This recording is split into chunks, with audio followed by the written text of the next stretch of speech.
Olá pessoal, continuando o nosso curso de automação. Vamos lá, agora nós vamos sair um pouquinho do Groover e entrar um pouco mais na parte física. Uma revisão rápida, afinal de contas, para que serve, quando começou, para que serve, tem a ver comigo. Bem, eu já discuti em outros vídeos para que serve, tá?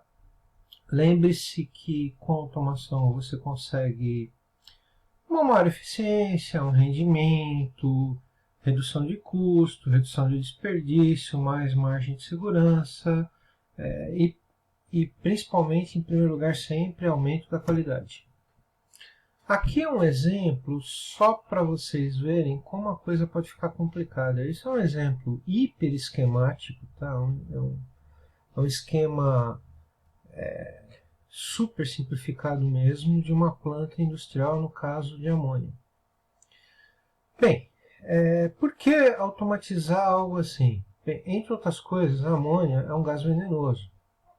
Tá? Então você imagina se acontecer um problema de vazamento ou algum acidente em uma planta dessa. Quais podem ser as consequências? Uma nuvem de gás venenoso, que é algo assim bastante perigoso. Então a automação ela consegue lidar, inclusive num tempo muito mais rápido que o ser humano conseguiria, com uma alta complexidade como é uma planta industrial moderna hoje. Bem, vamos falar um pouquinho sobre sistemas de controle, tá? Aqui é uma observação importante. Pessoal, isso não é um curso de controle, tá? Ninguém aqui vai usar o Ogata, ninguém aqui vai usar o Dorf, o Nise. Embora eu já tenha dado aula de controle há alguns anos, não é disso que se trata a automação no sentido que eu dou para ela. Eu tenho o maior respeito por essa disciplina de controle, inclusive eu já lecionei ela há vários anos, mas aqui não é o caso, então vamos lá. Vamos ver, afinal de contas, do que se trata. Integração de sistemas. O sucesso de engenharia de controle depende de ter uma visão abrangente, isso é meio óbvio, mas é importante dizer, tá? Objetivos, sensores, atuadores, você se preocupar com as arquiteturas, com a funcionalidade de cada um deles e, finalmente, se preocupar com robustez e distúrbios e incertezas. Básico, planta. O que é planta? Uma planta industrial é a indústria em si, ou seja, é aquela parte física que você consegue enxergar, que você consegue tocar, que são aqueles equipamentos industriais, alguns bastante específicos, que você coloca num lugar só, de tal forma a agir em conjunto e conseguir fazer o processo que você tem interesse. Aqui alguns exemplos petroquímicos nesse slide. Aqui à direita o Porto do Guarujá. Então vamos lá, objetivos. Primeira coisa é saber aonde você quer chegar com a sua automação. Tá? Se você não souber aonde você quer chegar, vai ser difícil você conseguir chegar direito. Você pode até mudar os objetivos ao longo do processo, mas é muito importante você ter noção do que você quer alcançar. Então vamos lá. Eficiência energética, por exemplo, aumento de rendimento, liberação de mão de obra, o que você quer? Quais as variáveis que eu preciso controlar? Ou seja, quais são as variáveis realmente importantes para conseguir chegar naquele objetivo? E, finalmente, nível de desempenho, e aí é financeiro mesmo, é necessário. Porque frequentemente você pode ter um resultado melhor com um investimento financeiro maior. Só que, às vezes, esse resultado simplesmente não se justifica. Você conseguir uma percentagem de precisão melhor, mas se você vai ter que fazer um investimento monstruoso, você pode nunca ter um retorno daquele investimento. Tá? Então, frequentemente é importante fazermos análises financeiras para ver esse tipo de coisa. A partir de agora, pessoal, eu quero falar com vocês sobre um modelo da automação industrial. Há muito tempo atrás, os pesquisadores na área resolveram fazer um modelo para tornar a coisa um pouco mais clara, né? O objetivo do modelo é sempre esse, é você simplificar e melhorar a clareza. E esse modelo é o tal do modelo da pirâmide de automação. Para quem nunca viu, é esse. Bem, como é que é esse modelo? Esse modelo é bem interessante, tá? Embaixo é totalmente físico. Embaixo é equipamento mesmo. Você monitora e atua. Então, o que vai embaixo? Vai, por exemplo, sensores, que é uma coisa que eu quero falar, atuadores, tá? Você tem os equipamentos em geral de chão de fábrica, todos ali embaixo no nível 0. E esse daqui varia, tá? Alguns autores, essa pirâmide tem 4 níveis, outros ela tem 5. Aqui eu peguei um que tem 6. Isso varia um pouquinho.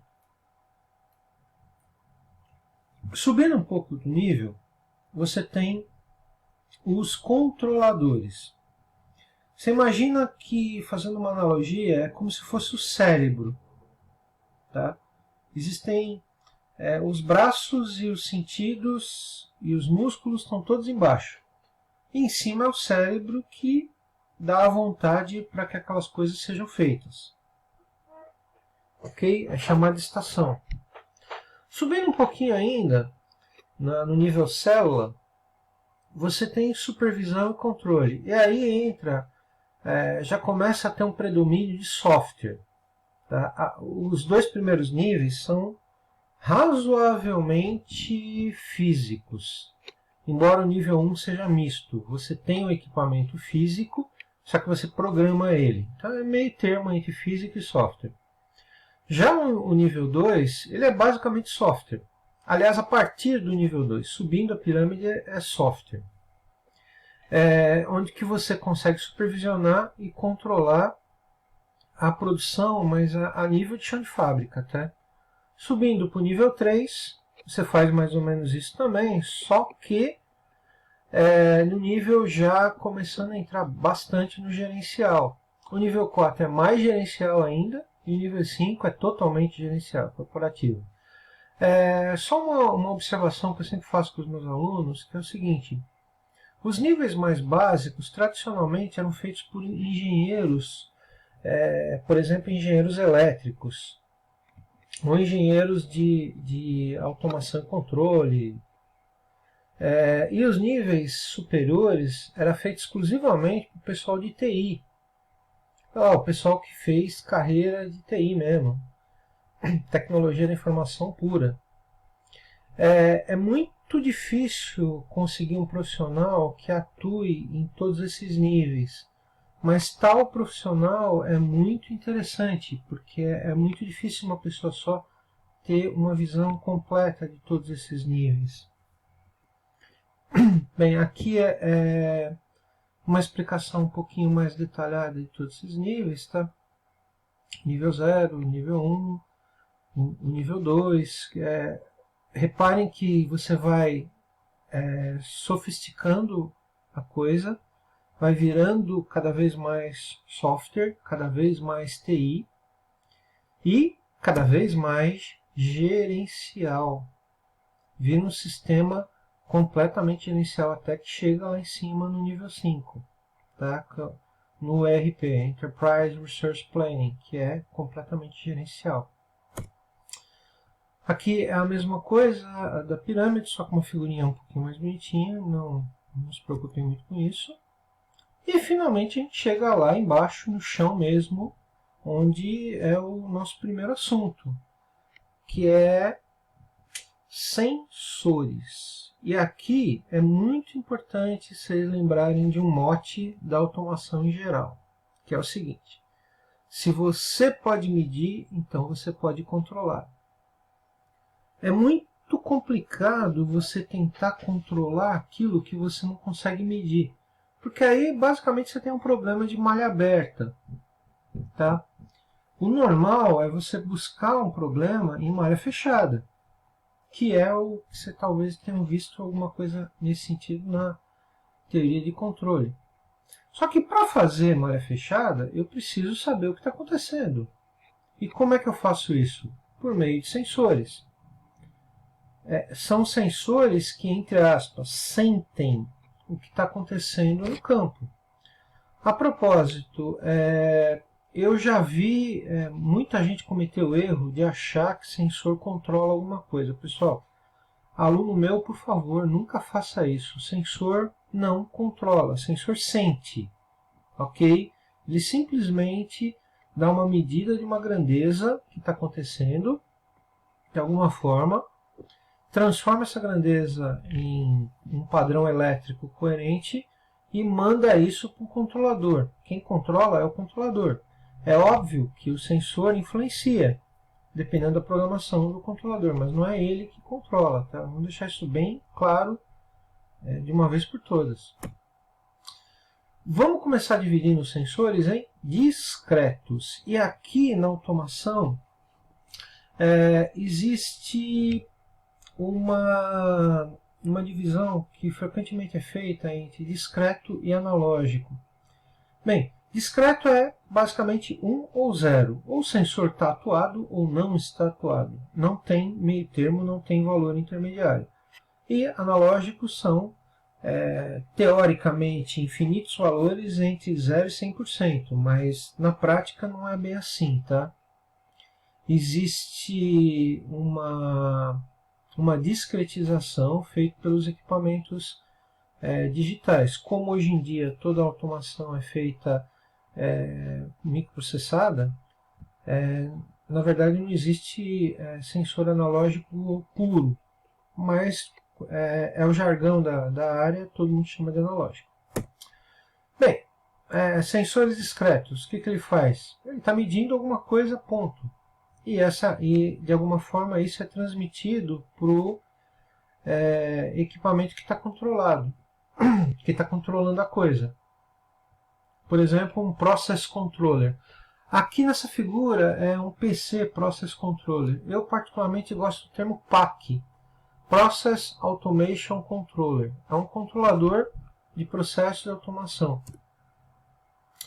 Bem, vamos começar pelos mais comuns que existem, que são sensores indutivos. Tá? O sensor indutivo, ele pega qualquer coisa que estiver perto dele, portanto que seja metal. Então isso é um problema, porque ele trabalha com o princípio de ferromagnetismo. E, primeiro, nem todo metal é ferromagnético. Alguns metais não são mais, outros são menos. Segundo, e quando não é metal? Imagina que você coloca um sensor desse, por exemplo, em uma esteira e você quer saber se está passando alguma coisa na esteira. E de repente passa uma coisa na esteira que é feita 100% de plástico. O sensor indutivo simplesmente não vai pegar. Para resolver esse problema existem outros sensores. Um exemplo é o sensor capacitivo. O capacitivo ele funciona parecido com o indutivo, mas ele pega coisas que não são metálicas. Por exemplo, aquele plástico que eu acabei de falar. Tá? Além disso, tem outros. Por exemplo, sensor óptico. O sensor óptico tem algumas vantagens e outras desvantagens. Uma das desvantagens é que ele é razoavelmente influenciável por poeira. Poeira. Isso é um problema na área industrial. Tá? A área industrial é uma área que frequentemente os processos jogam partículas no ar, ou seja, são sujos. Então, se você tem um sensor e ao longo do tempo ele vai empoeirando, essa poeira pode simplesmente fazer ele parar de funcionar. Tá? Ou imagina que ele dá contato o tempo todo. Isso é péssimo. E sensor de contato mecânico, que é os conhecidos interruptores. Né? Esse já é uma coisa mais, digamos assim, hard mesmo. Bem, aqui estão os exemplos, capacitivo, indutivo. ultrassônico, efeito Hall, reed switch. Esses são sensores que ainda são discretos, mas cada um deles tem um princípio de funcionamento diferente. Fisicamente falando, eles são bem diferentes, tá? E aqui do lado direito, alguns sensores que são de contato. Bem, a primeira coisa de contato seriam as chaves de contato. Chave de contato, ponto, é um interruptor. Você vai lá e aperta no contato, faz ele mudar de estado. Ele vai de 0 para 1, ele abre ou fecha o circuito. É o mais próximo do físico mesmo. É diferente, por exemplo, desses de não contato, que às vezes você só precisa colocar a mão na frente, por exemplo, que você atua com um sensor indutivo, ou um ímã para atuar um heat switch, ou um campo elétrico, mesmo fraquíssimo, para fazer um efeito Hall funcionar. Cada um desses tem aplicações que funcionam melhor, tá?